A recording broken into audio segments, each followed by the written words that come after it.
We remain steadfast in our commitment in delivering local news that matters, stories that inspire, enriching the lives of Filipinos in the Philippines and across the globe.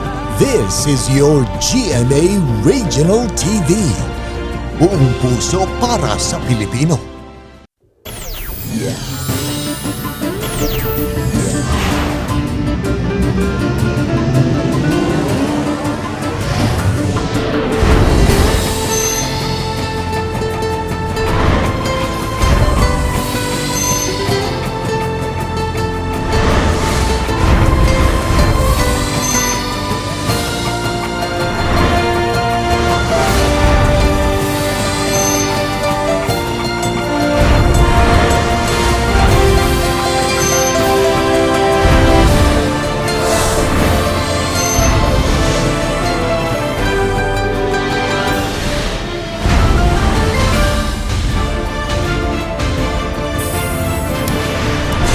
Kini ang GMA Regional TV Balitang Bisdak.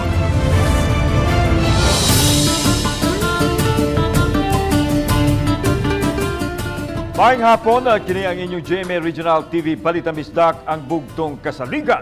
Kasandigan o kadangpan sa mga Bisaya. Ako si Alan Domingo. Nga maghatod sa labing dako og mga nagunang balita nga mahinungdanon sa Central ug Eastern Visayas. Live dinhi sa GMA Complex sa Dakbayan sa Sugbo. Ako si Cecil Kibod Castro.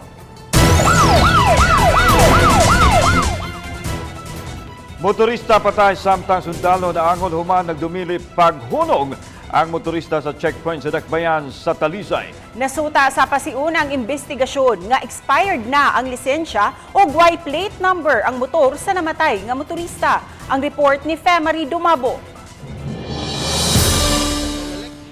Patay ang usa ka lalaki nga nagmotorsiklo human siya mibangga sa usa ka sundao ug mibangga usab sa naghunong nga mini dump truck. Miabag si Private First Class Michael Borromeo sa Comelec checkpoint nga gipahigayon sa Talisay City Police uban sa mga force multiplier at ubangan sa San Isidro Barangay Hall sa Dakbayan sa Talisay gahapon sa kadlawon. Gila ang nagmotorsiklo nga si Kyle Ryan Ong, 24 anyos. Kining motor gipara o gisignalan to stop sa ato ang tulo ka personnel on duty, then wala ni siya muhunong. Then instead ni accelerate niya ni ak og barog sa motor, then ni accelerate mo to ang rear security na to nga ang AFP na igo sa impact sa motor. Iya sa Barangay San Isidro ang mini dump truck nga gibanggaan ni Ong nga nakaparada nitong higayuna daplin sa daan gawas sa gym. Sus, karong pagid noon na naka-parking siya. Tungod sa napay hakutunon nga mga scene sa gym. Napay mga hakutunon, wa pa malabay ba, wa pa makuha ang ma-pull out ang mga scene. Gisusi pa sa kapulisan nga nung nagdumili paghunong sa checkpoint ang motorista nga mo'y hinungdan sa grabing pagkaangol sa sakop sa kasundaluhan o niresulta sa pagkamatay sa maong motorista. Sa pasiunang investigasyon, nasuta sa kapulisan nga expired na ang rehistro sa motor, Y plate number ug may nakit ang toy gun sa motor. Ang army na nasa isa ka hospital mo undergo og operation sa iyang fractured nga mga bones. Then ang ato ang katong driver sa motor na nag-request na ta og for the conduct of autopsy para may bawaan gud ang injury, cause of death. Oba ni Jun Solon. Ako si Femari Dumabok. Balitang Bisdak. Gihangyo sa konseho sa siyudad sa Mantawi ang kadakuan sa Visayan Electric nga tugutan ang installment payment sa bayranan sa kuryente. Labi na kay daghan ang naglisod nining panahon. Adunay live report si Nico Cirino. Nico.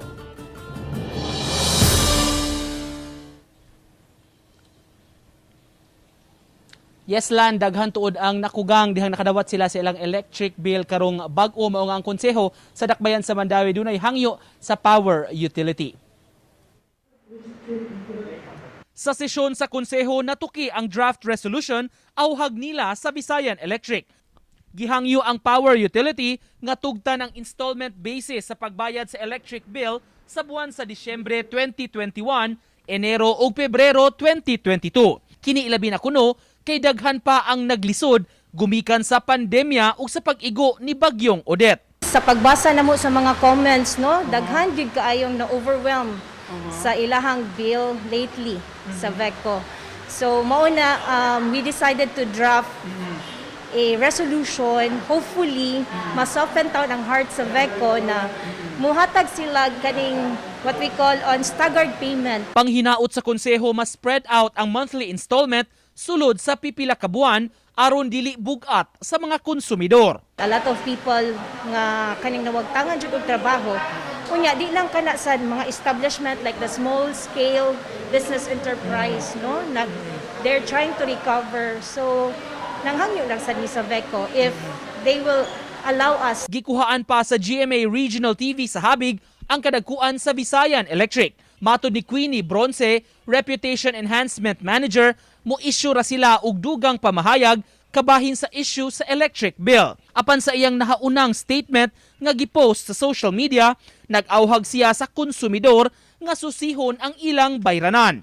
Natingob kuno ang bill kay wala man sila ka-reading human sa pag-igo sa bagyo. Sa mga interesado, mamahimo sab kuno nga mo-apply sa payment arrangement o data-data nga pagbayad. Apan magkinahanglan kini og approval sa ilang buhatan nga mahimo pinaagi sa pag-chat o sa pagtawag.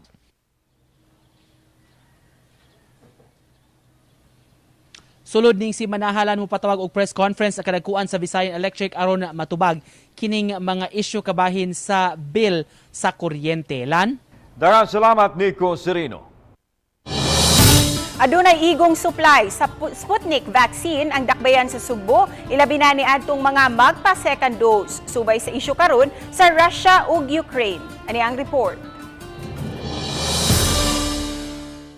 Gipaniguro ni Dr. Jeffrey Ibones ang Pangulo sa Cebu City Vaccine Board nga doon na pa'y daghang supply sa bakunang Sputnik nga maggamit ilabi na sa mga nakatakdang magpa-second dose. Hinoon, kadtong magpa-booster shot, mahimo ra ang laing brand nga gamiton sama sa AstraZeneca.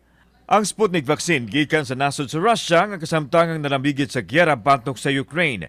Karon kung na mga ganahan magpabakuna o Sputnik, wa gitay problema. Samtang 200 doses na lang ang nabiling bakuna alang sa 5 ngadto sa 11 anyos sa dakbayan sa Sugbo.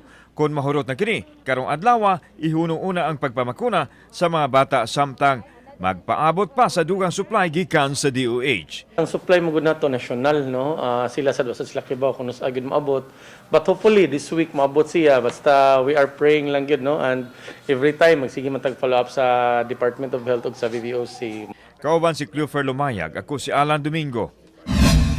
Balitang Bisdak. Gilugwayan ug sa kapuan ang renewal sa mga franchise sa mga tricycle sa dakbayan sa Talisay. Ang report ni Femery Dumamo. Mato di Mary Jane Enrile, Pangulo sa Business and Licensing Office, nga kutob lang ta karong adlaw, Pebrero 28 ang ilang pagdawat sa renewal. Apan mihangyo ang mga tricycle driver nga lugwayan pa, kay naglisod sila tungod sa pandemya ug bagyong Odette. Hinungdan nga gilugwayan kini hangtod sa Marso 31. 500 pesos ang renewal fee.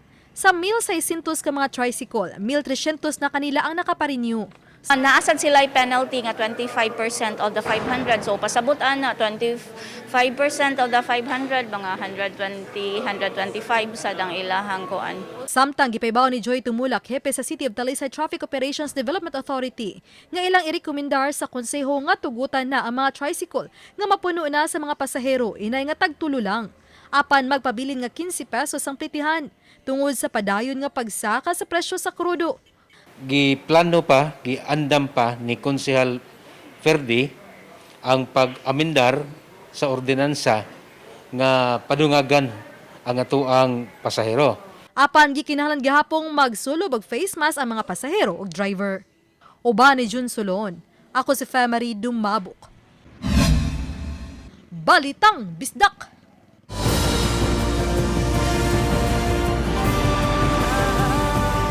Kini ang GMA Regional TV Balitang Bisdak.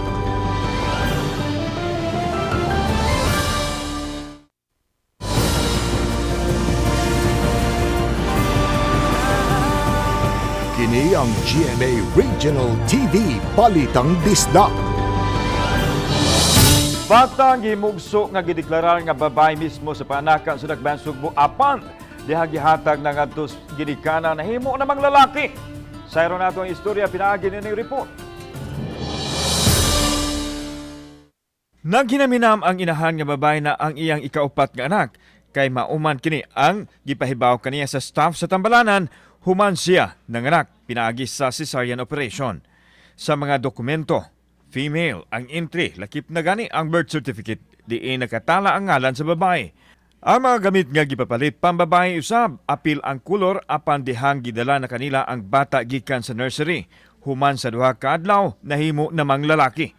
Ang tanan nga excitement sa magtiayon gipulihan og dakong pangutana nga nakahasol kanila nga misangpot gani sa trauma og tumang kaguol sa inahan.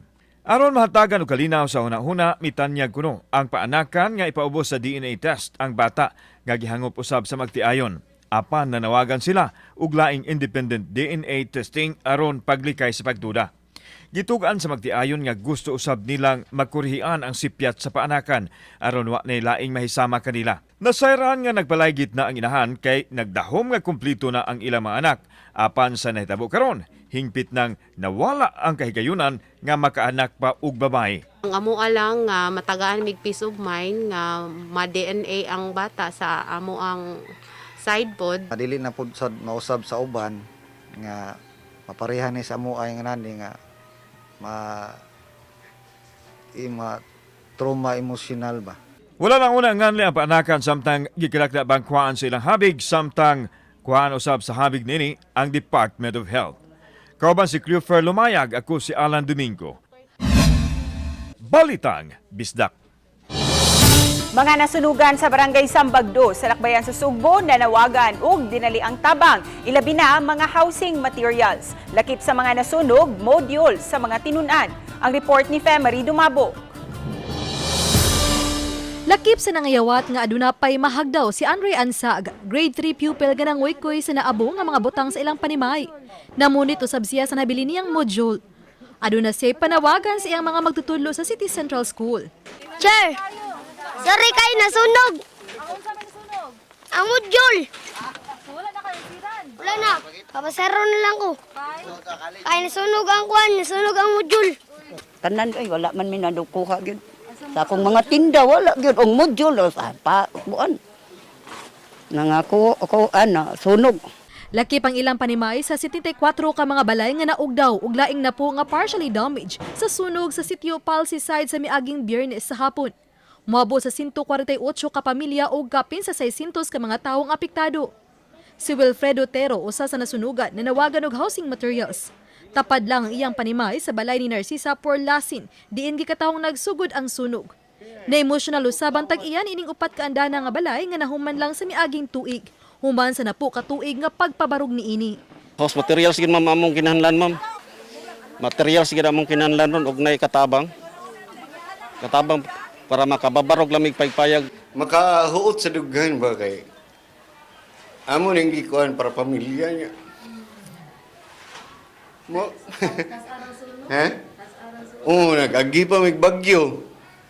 Gihinahinay pa na mo og paayo. Panawagan usab sa uban ang mga sapot, pagkaon, tubig o mga magamit sa pagluto guban pa.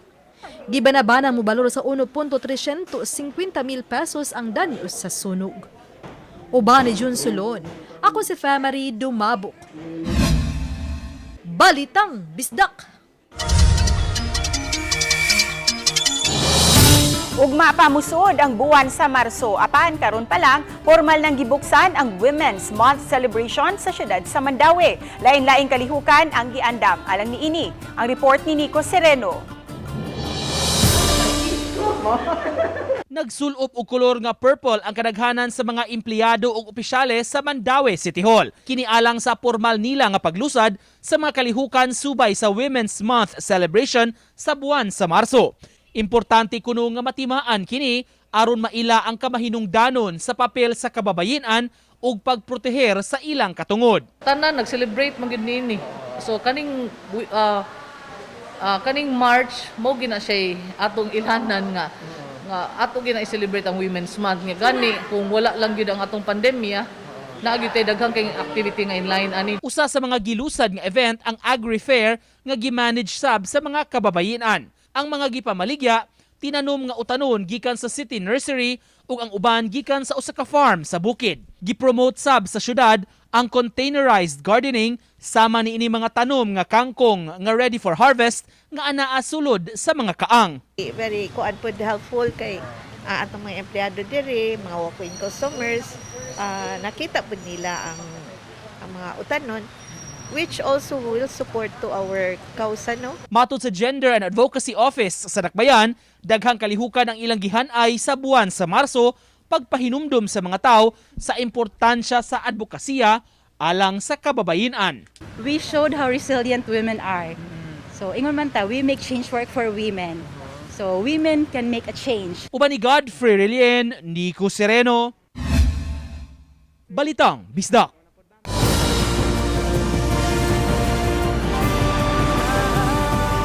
Kini ang GMA Regional TV Balitang Bisdak.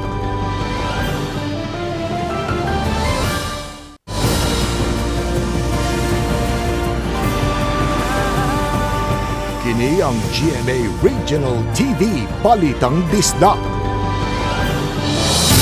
Pagdahili sa yuta sa sitio Mag-Aso sa Barangay Malabo sa lungsod sa Valencia, Negros Oriental, alas 4 kaganinang adlaw, nakahatag og kahasol sa mga kawani ug sa mga monupyo sa dapit.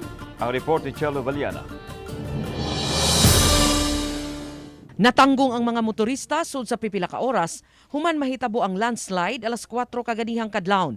Hinuon adunay mga motorista nga mipugos gayud pag-agi sa taliwa sa mialisngaw nga init nga aso, mga bato ug kadangog sa dan. Samtang ang ubang sakyanan mibalik hinuon sa ilang agi.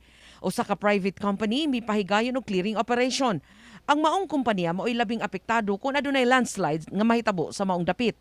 Ang ilang mga trabahante nga taga Dumaguete City nga mupadung sa ilang planta sa barangay Kaidiukan o barangay Puhagan sa Valencia muagi gayud sa maong dapit. Gawas sa mga trabahante sa usa ka geothermal plant, apektado usab sa landslide ang mga mulupyo ug ang mga mag-uuma nga mutugbong aron mutumod sa ilang mga abot sa Dumaguete City. Pasado alas 10 na kaganihang buntag, naagian pagbalik ang dapit human malimpyuhi ang dan gikan sa mga bato ug lapok.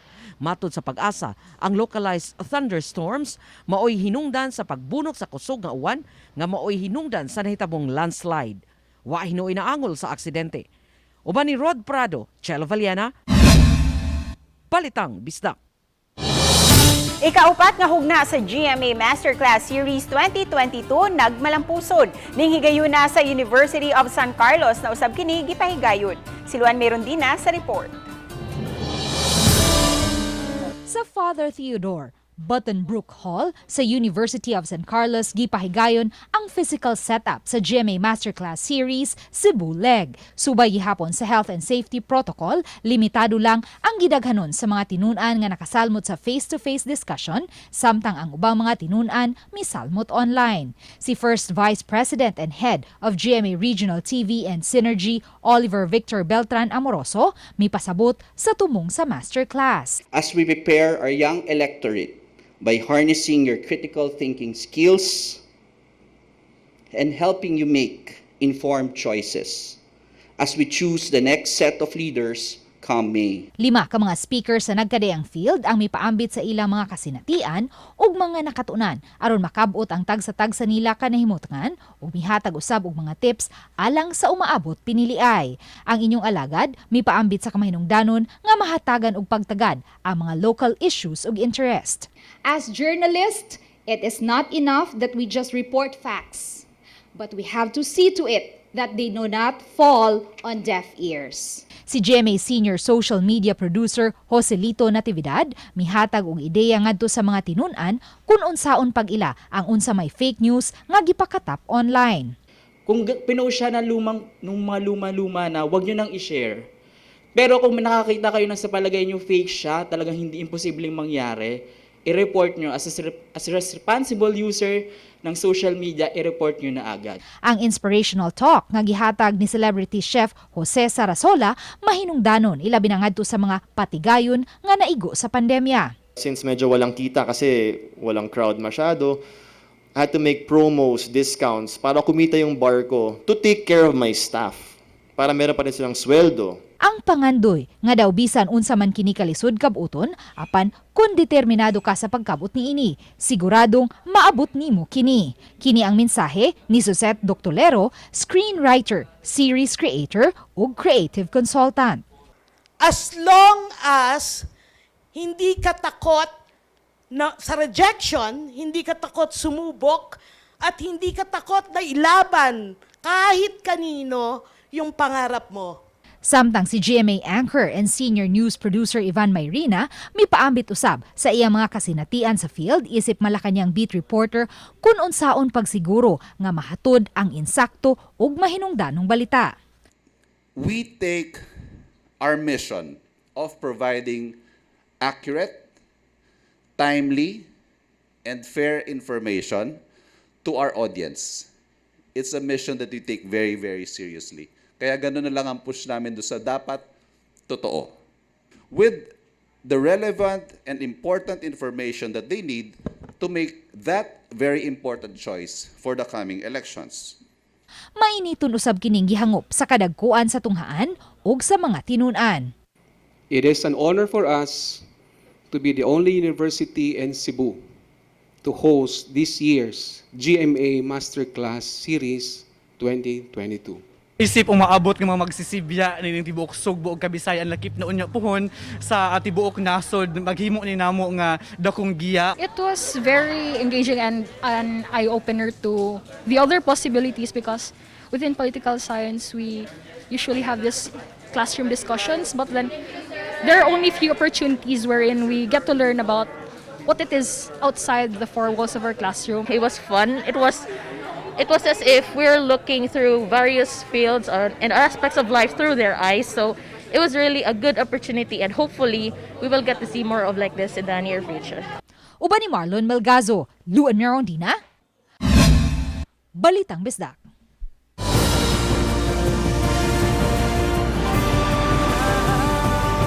Kini ang GMA Regional TV Balitang Bisdak.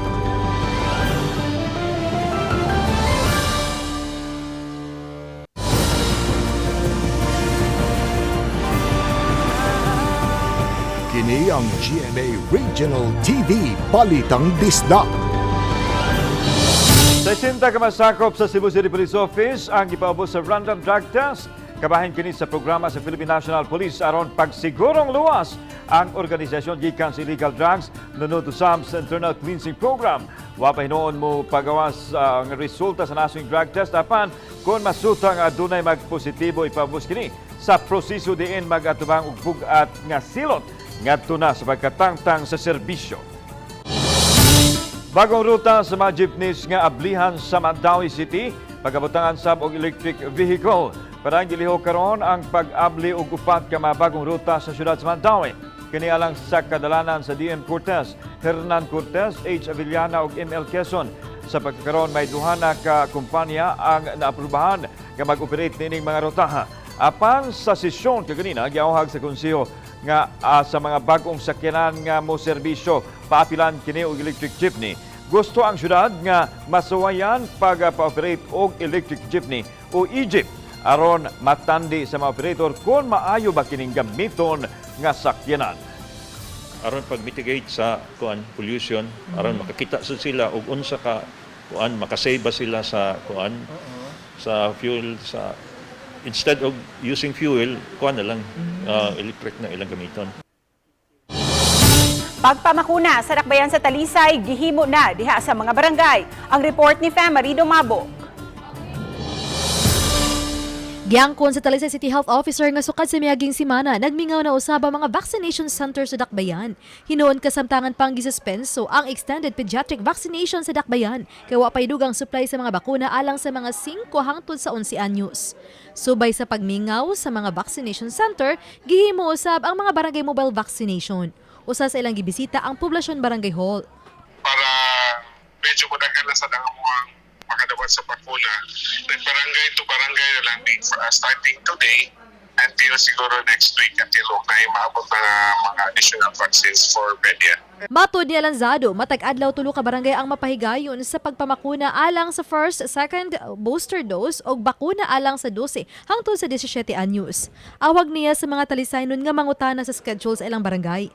Ang syudad ang anaan ay 25,780 ka mga minors nga nabakunahan na.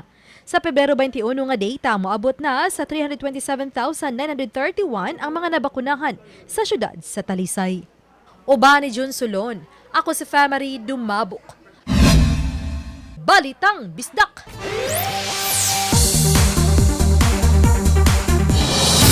Labing una nga suspense series sa GMA Network nga Widow's Web sugod na nga makitaan karong gabi ang matag eksenang puno sa kulbahinam ug makatandog sa kasing-kasing. Gidala sa mga maayong kapuso actress sama nila ni Carmina Villaruel, Vanessa Del Moral, Ashley Ortega, Pauline Mendoza ug uban pa.